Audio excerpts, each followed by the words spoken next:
श्री सीतारामचंद्राभ्या नमः। श्री राम ने शिव धनुष उठाने की आज्ञा पाई। रामायण बालकांड सर्ग 34 श्लोक 1 से 12। राम स्वयंवर स्पेशल। सत्यं शिवम सुंदरम श्री राम। श्रीमद् वाल्मीकि रामायण। श्री सहित दिनकर बंस भूषण काम बहु छवि सोहई। नव अंबुधर बरगात अंबर पीत सुर मन मोहई। मुकुटांग दादी विचित्र भूषण अंग अंगन ही प्रति सजे। अंभोज नयन विशाल उर्भुज धन्य नर निरखंती जे। जय श्री राम साथियों, आप सभी का स्वागत है श्रीमद् वाल्मीकि रामायण की इस पावन श्रृंखला में। हम पहुंच चुके हैं उस दिव्य क्षण पर जब स्वयं ब्रह्मर्षि विश्वामित्र जी श्री राम को धनुष उठाने का आदेश देते हैं।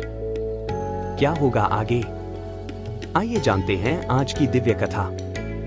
पिछले भाग में हमने देखा कि कैसे राजा जनक सभा को संबोधित करते हुए अपने मन की पीड़ा और स्वयंवर की चुनौती को व्यक्त करते हैं। उन्होंने कहा, यदि कोई योग्य वर नहीं तो सीता का विवाह न होगा। सभा मौन थी और सबकी दृष्टि श्रीराम पर थी।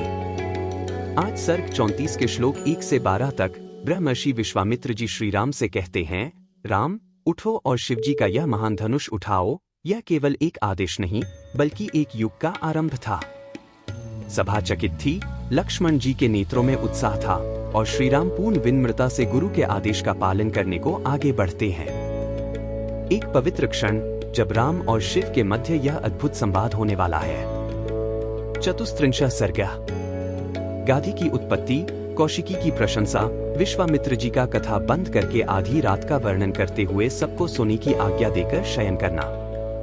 कृतोद्वाहे गते तस्मिन् ब्रह्मदत्ते च राघव। अपुत्रः पुत्रलाभाय पौत्रमिष्टिं कल्पयत एक। रघुनंदन। विवाह करके जब राजा ब्रह्मदत्त चले गए तब पुत्रहीन महाराज कुशनाभ ने श्रेष्ठ पुत्र की प्राप्ति के लिए पुत्रेष्टि यज्ञ का अनुष्ठान किया। एक इष्टतया तु वर्तमानाया कुशनाभन महीपतिम। उवाच परमोदारः कुशो ब्रह्मसुतस्तदादो। उस यज्ञ के होते समय परम उदार ब्रह्म कुमार महाराज कुश ने भूपाल कुशनाभ से कहा, दो पुत्रस्ते सदृश पुत्र भविष्यति सुधार्मिका। गाधी प्राप्स्यसि तेन त्वं कीर्ति लोके च शाश्वतीं तीन। बेटा, तुम्हें अपने समान ही परम धर्मात्मा पुत्र प्राप्त होगा। तुम गाधी नामक पुत्र प्राप्त करोगे और उसके द्वारा तुम्हें संसार में अक्षय कीर्ति उपलब्ध होगी। तीन एव मुक्त्वा कुशो राम कुशनाभन महीपतिम। जगामाकाशमाविश्य ब्रह्मलोकन सनातन। चार श्री राम।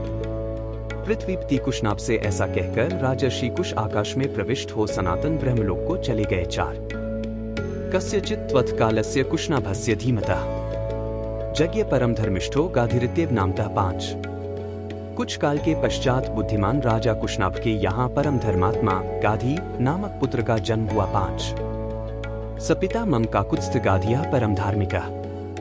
कुशवंश प्रसूतोस्मि कौशिको रघुनंदन। छे ककुत्स्थ कुलभूषण रघुनंदन। वे परम धर्मात्मा राजा गाधी मेरे पिता थे। मैं कुश के कुल में उत्पन्न होने के कारण कौशिक कहलाता हूँ। छे पूर्वजा भगिनी चापी मम राघव सुव्रता। नामना सत्यवती नाम ऋचि के प्रतिपादिता। सात राघव। मेरी एक ज्येष्ठ बहन भी थी जो उत्तम व्रत का पालन करने वाली थी। उसका नाम सत्यवती था। वह ऋचिक मुनि को ब्याही गई थी। सात सश्रीरा गता स्वर्गण भर्तारमनुवर्तिनी। कौशिकी परमोदारा प्रवृत्ता च महानदी। आठ अपने पति का अनुसरण करने वाली सत्यवती शरीर सहित स्वर्गलोक को चली गई थी।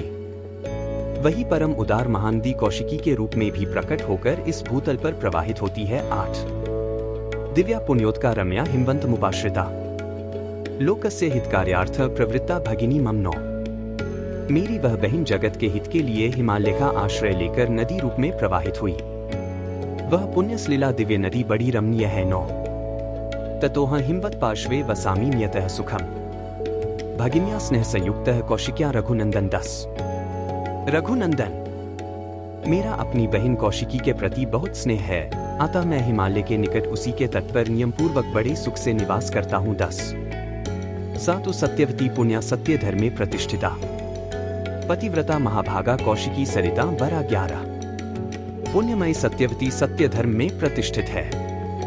वह परम सौभाग्यशालिनी पतिव्रता देवी यहाँ सरिताओं में श्रेष्ठ कौशिकी के रूप में विद्यमान है। 11 अह हिन्यमाद राम हितवाता समुपागतः। सिद्धाश्रमनुप्राप्तः सिद्धोस्मीतव तीत्सा 12। श्री राम, मैं यज्ञ संबंधी नियम की सिद्धि के लिए ही अपनी बहन का सानिध्य छोड़कर सिद्धाश्रम बक्सर में आया था।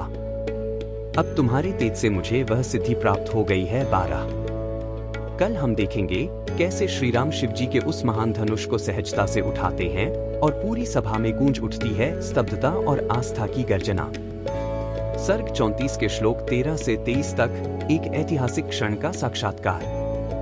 यदि आपको आज का यह प्रसंग श्रद्धा और रोमांच से भर गया हो तो वीडियो को लाइक जरूर करें, चैनल को सब्सक्राइब करें और कमेंट में लिखें जय श्री राम। रामायण कोई साधारण ग्रंथ नहीं, यह हमारा संस्कार है, आत्मा की गहराई से जुड़ा हुआ ज्ञान है। कल फिर मिलेंगे अगले भाग में जहां श्री राम रचते हैं इतिहास। हर हर महादेव, जय श्री राम। बार बार बर मागो हर्षी देहु श्री रंग, पद सरोज अनपाइनी भक्ति सदा सत्संग। कथा विसर्जन होत है, सुनो वीर हनुमान, जो जन जंग से आए हैं सो तंग कर ही पयान।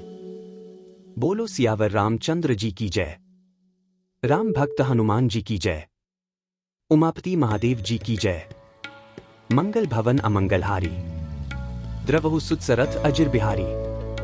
दीन दयाल बिरिदु संभारी, हरहु नाथ मम संकट भारी। जय सिया राम, जय जय सिया राम।